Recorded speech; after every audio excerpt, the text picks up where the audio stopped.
All right, Realm fans, I am here today. Orcs Must Die. I'm with Chris Rippey, a producer at Robot Entertainment. We've seen some stuff from Orcs Must Die. I've gotten a little taste of it. We saw some of it at E3.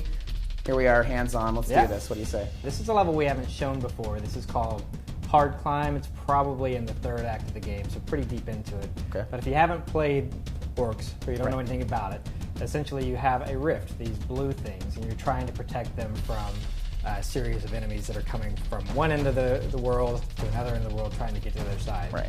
And your job is to find the best way to stop them through traps or spells or weapons. We've decided this is a great place that has a lot of floor space, so I can put in traps for the floor, but I've also got the enemies on the top. I can see that a flying unit's going to come in, so I want to think about how do I protect the world from these flying units and the ground units. But you'll start off where there's only one door and one rift to protect, and you kind of start, once you start getting the hang of that and getting the feel for that and learning strategies, we're going to throw a curveball at you, and then suddenly there's a flying unit, or suddenly there's units that come directly after you and kind of ignore the rift, and all they want to do is kill you. Right. So we're using kind of the base mainline weapon here, which is the crossbow.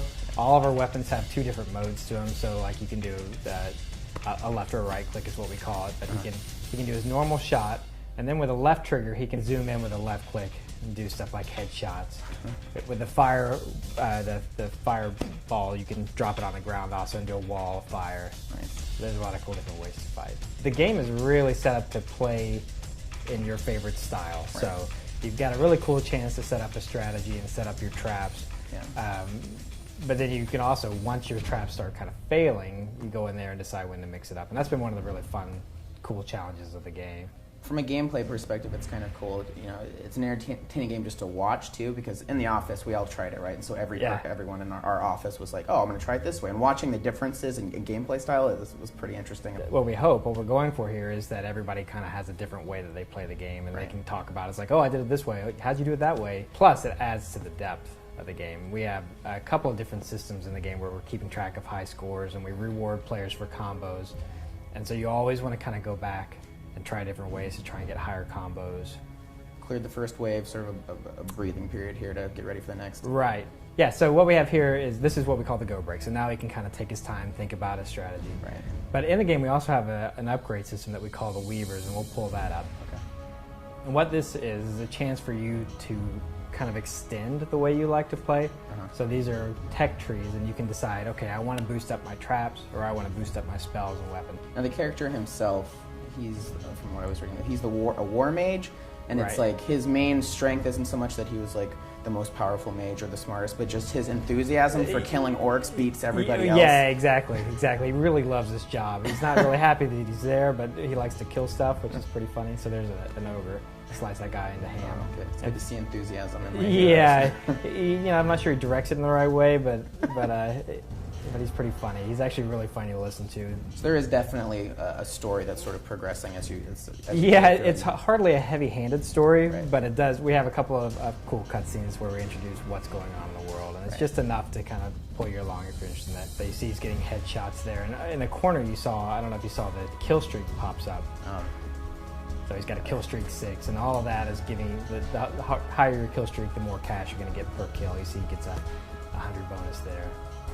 For people that sort of want to get a head start on the story, you said you guys are at Comic-Con this weekend. We're going to have the game set up at Microsoft set up at the Hard Rock Cafe, so please come by and play the game.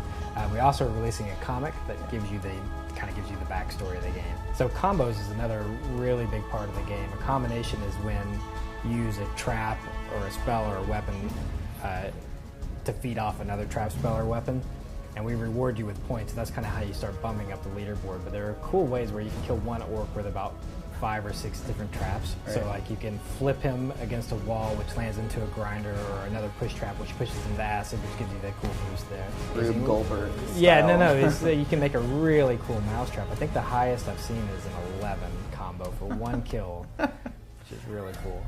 So he's got archers up at the top and the auto ballistas that are helping take care of those flyers. What I like about this game the most is that it's not limited by any one, like the constraints of any one genre. It's sort of tower defense, but it's also sort of RTS elements and sort of just like general like hack and slash fun too. Yeah. So it's like, it stays pretty dynamic when you're playing it, or it's like even if you get bored with like, oh okay, I've been doing this trap, you can just totally redo your play style. So And there's so many different traps and spells Right. to play with. So those are the hunters. They're coming. Jesus, they're Yeah, they're pretty wicked. So they're either trying to kill you directly, or so you can see them up there getting They're heading right your for the archers. Right. So Patrick's freezing them. All right, so he's on wave 9 of 9. So this will be the last final one. push Yeah, this is is the coming final push. All right, so he's got some ogres coming. The ogres are my biggest problem on the map I play. It's just in numbers. Yeah, they're tough in numbers. And later in the game, we introduce some really cool stuff. In fact, if you look over to that, there's an ogre over there who has armor on. Oh yeah. There was one of those, and I was like, oh my god. Yeah. We don't really give the player a break. We're not very nice. It's good, as it should be. Right. He's not going to survive that. Uh-oh. So when you die, Oh no. yeah, he's a dead man. Oh. But that doesn't mean the game's over. So it has to do with the rift points. If you see in the top right corner, there's a 22. That's how many guys can get through the rift. Okay. When you die, you lose 5 of those rift points. Okay. And there's the armored one. All is not lost, although the armored ogre might. Yeah, he may make it all lost. He's holding his own.